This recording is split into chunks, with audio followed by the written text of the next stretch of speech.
નમસ્કાર ખેડૂત મિત્રો, આજે છે તારીખ 26 જૂન 2026 ને આજની આપણે મહત્વની હવામાન અપડેટની અંદર માહિતી મેળવીશું।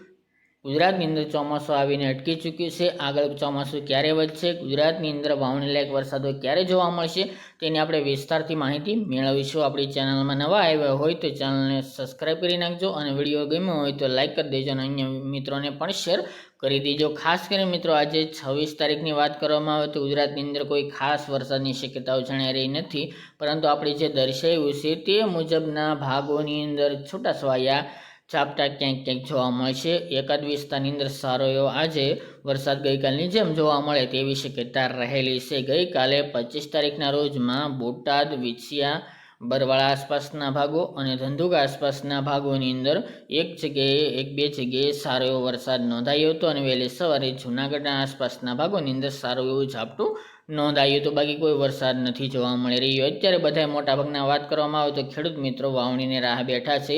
એવામાં ગઈકાલના રોજથી વરસાદની તીવ્રતા અને વિસ્તારમાં મોટો ઘટાડો જોવા મળી રહ્યો છે અને ગુજરાતની અંદર હાલ તો પવન ફૂંકાઈ રહ્યો છે અને કોઈ વાદળા પણ બંધાઈ રહ્યા નથી, પરંતુ ખેડૂત મિત્રોને મૂંઝાવાની જરૂર નથી। ગુજરાતની અંદર સારા વરસાદના સંકેતો અવશ્ય જોવા મળી રહ્યા છે।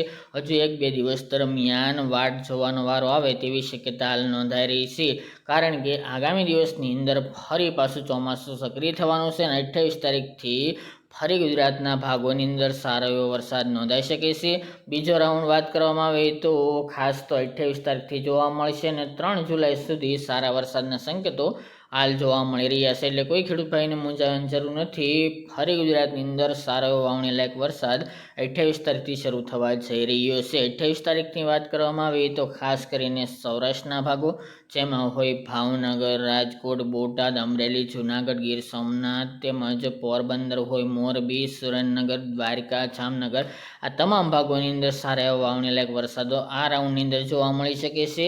જ્યારે દક્ષિણની અંદર સુરત, વલસાડ, નવસારી, તાપી, ડાંગ, ભરૂચ, અંકલેશ્વર સહિતના દક્ષિણ ગુજરાતના ભાગો અને મધ્ય પૂર્વના અમદાવાદ, વડોદરા, ભરૂચ, અંકલેશ્વર એ વિસ્તાર, છોટાઉદેપુર, દાહોદ એમાં પણ સારા એવા વરસાદો નોંધાઈ શકે છે। કચ્છ અને ઉત્તર ગુજરાતના ભાગોની અંદર છૂટાછવાયા અમુક જગ્યાએ ઝાપટારૂપી વરસાદ એકલ દોકલમાં સારો વરસાદ નોંધાઈ શકે છે। બાકી તેને પણ હજુ વાટ જોવે જોર આવે તેવી હાલ શક્યતા નોંધાઈ રહી છે। આમ જોવા જઈએ તો જુલાઈ મહિના દરમિયાન ગુજરાતની અંદર સારા એવા વાવણી લાયક વરસાદો છે અને 1થી લઈને 10 જુલાઈમાં સમગ્ર ગુજરાતની અંદર વાવણી થઈ જશે, એટલે કે સારા વરસાદના સંકેતો હાલ તો જોવા મળી રહ્યા છે। આમ તો લેટ ચાલી રહ્યું છે ચોમાસું હાલ નબળું છે, પરંતુ ગુજરાતમાં જુલાઈ મહિનો સારો જાય તેવી શક્યતા રહેલી છે। હવે જૂન મહિનો એન્ડ સુધી પહોંચવા આવ્યો છે, 2-4 દિવસ બાકી છે, પરંતુ કોઈ સારા સમાચાર કે સારા સંકેત જોવા મળતા નથી। પરંતુ ખેડૂત ભાઈને જણાવવાનું ગુજરાતમાં વાવણી લાયક સારા વરસાદો નોંધાશે। હાલ તો બહુ મોટા વરસાદો નહીં જોવા મળે, પરંતુ છેલ્લે જતા એટલે કે આગામી મહિના દરમિયાન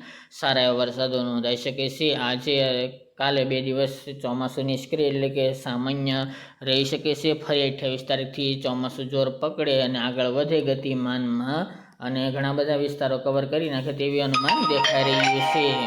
બાકી મિત્રો કોઈ પણ અપડેટ હશે તો આપણા દ્વારા માહિતી આપશું। આજ માટે સવારની અપડેટ માટે એટલું જ।